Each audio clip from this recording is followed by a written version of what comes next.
Yes. Hello students. Dear student, सबसे पहले मैं आज उन लोगों के लिए बहुत बहुत धन्यवाद दूंगा जिन लोगों ने मेरा चैनल सब्सक्राइब किया है और वीडियो लाइक करके और शेयर करके मुझे बहुत उत्साहवर्धन किया है। देखिए, अब आज हम टॉपिक लेते हैं नेक्स्ट एक्सरसाइज का, एक्सरसाइज 4.5। और इसका पहला जो टॉपिक है वो है एडजॉइंट। तो देखिए, आज का जो टॉपिक है वो टॉपिक है adjoint, adjoint of matrix. Adjoint of matrix देखेंगे कि देखिए, एक मैट्रिक्स ली हमने जिसके एलिमेंट, सपोज करिए मैं 3/3 की मैट्रिक्स ली, उसके एलिमेंट किए 1 1, A12, A13, A21, A22, A23, A31, A32, A33। ये मैंने आपके लिए एक मैट्रिक्स ले ली और इस मैट्रिक्स का ये मैंने कोफैक्टर्स निकाले और वो कोफैक्टर्स जो आएंगे, कोफैक्टर से सी ले लिया मैंने। कोफैक्टर द्वारा जो मैट्रिक्स बनेगी उस मैट्रिक्स को मैंने क्या मान लिया, सी इज इक्वल। तो इसको जो हम लेंगे तो यहाँ कोफैक्टर्स का आएगा A11, ऐसे A12, A13, ये कोफैक्टर्स निकल गए। दूसरी रो का निकालेंगे A21, A22, A23 and third लेंगे A31, A32, A33। ये हमारे कोफैक्टर्स है। जो कोफैक्टर निकालने के बाद में हमारी मैट्रिक्स बनती है वो हमारी सी होती है। अब उसके बाद में आता है एडजॉइंट। एडजॉइंट कैसे निकालेंगे? Adjoint of A, adjoint of A जो निकलेगा वो हमारा वो होगा सी डैश।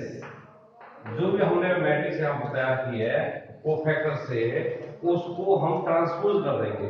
ट्रांसपोज मीन्स जानते होंगे आप लोग, पिछले उसमें वीडियो में पढ़ चुके हो कि रो जो है अपनी उसे कॉलम में कन्वर्ट करना है। इस रो को कॉलम में लिख दीजिए A11, A12, A13।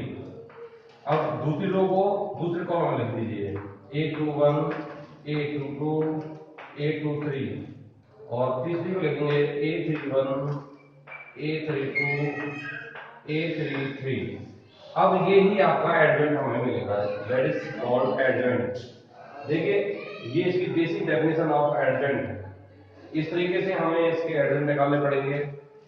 और वैसे भी तो पता लग गया होगा आज डियर स्टूडेंट कि सिलेबस सीबीएसई ने 30% तक कम कर दिया है।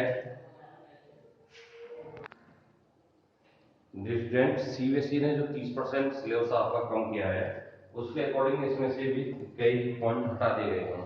उनको आप देख करके तभी तैयारी करें। ये टॉपिक आपका आएगा, ये टॉपिक इसमें प्रेजेंट रहेगा। तो इससे आगे जो है इसके बेस पर कुछ थ्योरम है, उन थ्योरमों के बारे में बता रहा हूँ कि वो थ्योरम कौन कौन सी हैं। उन थ्योरम को देखिए। देखिए, theorem number first, theorem number first क्या कहती है?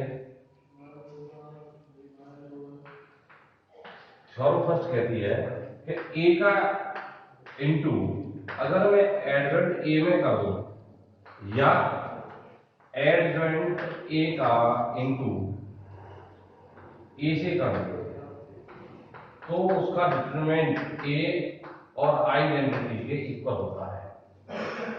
यानी ये एक रिजल्ट है इसका कि अगर मैं एडजॉइंट ए को पहले लिख दूं ऐसे इस तरीके से या बाद में, और उनका हमें क्या करना है इनटू, तो उनका इनटू किसके इक्वल होगा? Determinant of A into identity. Clear है? That is basic theorem of adjoint of matrix. इसके बेस पर कई बार प्रूफ कराने के लिए आ जाता है और पूछता है कि इसे वेरीफाई कीजिए या इसका शो दैट करिए कि दिस इज इक्वल। क्लियर है? अब नेक्स्ट थ्योरम देखते हैं। नेक्स्ट दूसरी थ्योरम है थ्योरम नंबर 2। उससे पहले कुछ डेफिनेशंस दे रखी हैं, डेफिनेशन समझाता हूं मैं। डेफिनेशन में कहता है कि सिंगुलर नॉन सिंगुलर इसके लिए आना जरूरी है।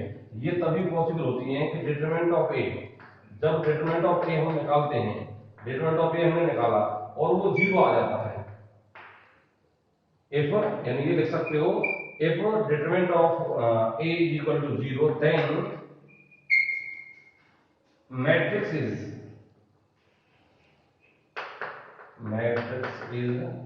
सिंगुलर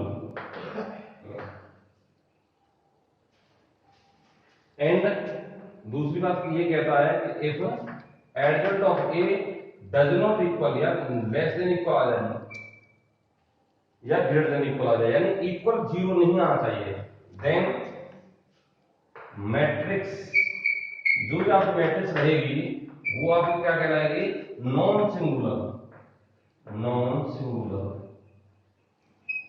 मैट्रिक्स कहलाएगी।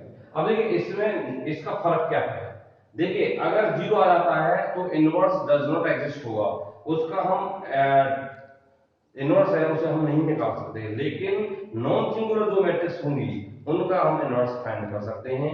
तो इसी के आधार पर नेक्स्ट थ्योरम जो आती है वो आपकी आएगी थ्योरम नंबर 2।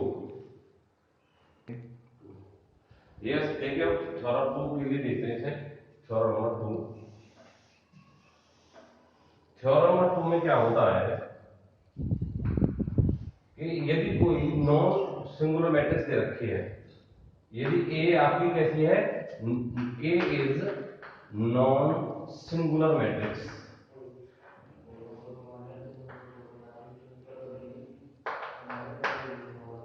तो देन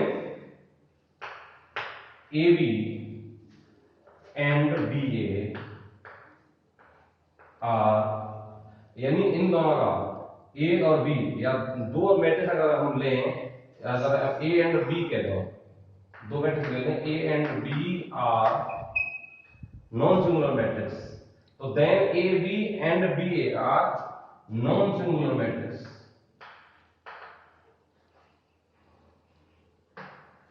तो वो भी हमारी आपकी नॉन सिंगुलर मैट्रिक्स होंगी, बशर्ते of non singular matrix of same order, इस बात का ध्यान रखना है कि उसका जो ऑर्डर होना चाहिए वो सेम होना चाहिए। देखिए सेम ऑर्डर होना चाहिए और इसका यानी स्क्वायर मैट्रिक्स हो तो द बेटर है, क्योंकि स्क्वायर मैट्रिक्स के निकालेंगे सिंगल मैट्रिक्स तो हमारे इक्वल आएंगे। अब इसी बेस पर हम अगली थ्योरम देखते हैं, थ्योरम नंबर 3। थ्योरम नंबर 3 में क्या कह रहा है,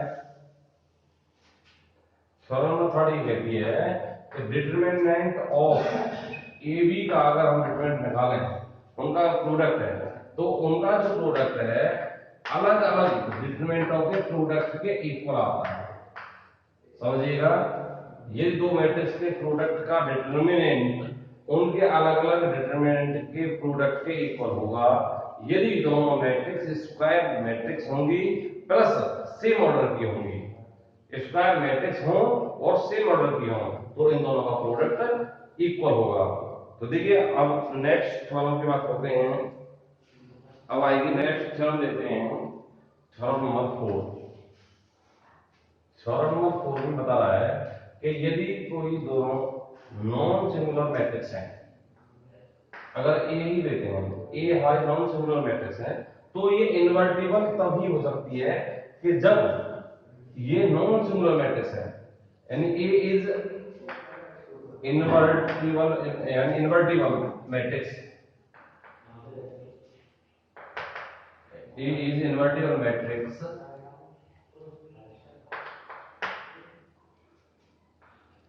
if and only if and only if A is या A will non singular matrix, non singular matrix जब होगी तभी आप कह सकते हैं कि जो A मैट्रिक्स है वो आपकी कैसी रहेगी, इन्वर्टिबल मैट्रिक्स रहेगी। अब इसे बताते हैं इसके बारे में। सपोज करिए जैसे A है, अगर मैंने A इंटू बी किया और वो आइडेंटिटी इक्वल आ गया, तो B जो हमारा होगा वो हमारा किसके इक्वल हो जाएगा, इन्वर्टिबल, इनवर्स के इक्वल होगा, यानी इस A के इक्वल A इनवर्स आई। या अब ऐसे कह सकते हैं A inverse is equal to, यानी ए डिवाइड में भेज दिया तो यहाँ इनवर्स कर दिया, तो ए की जो वैल्यू है वो बी क्या होगी, A inverse into identity, identity मतलब ये, यानी बी जो है हमारी इनवर्स होगी। अगर हम दो पार्टों में हम बात करें कि A B is equal to B A is equal to identity हो, तो इस तरीके से बी की इनवर्स निकाल लेते हैं। और हमारा ए इनवर्स जो होता है वो फॉर्मूला हमारा ये चलता है वहां, adjoint of A upon determinant of A. इस फॉर्मूले के द्वारा हम ए इनवर्स पूरे में निकालेंगे। देखिए यहां तक काफी थोड़ा हो गई, बेसिक कॉन्सेप्ट है, इसके द्वारा आगे हम इन क्वेश्चनों को सॉल्व करने की प्रक्रिया अपनाएंगे।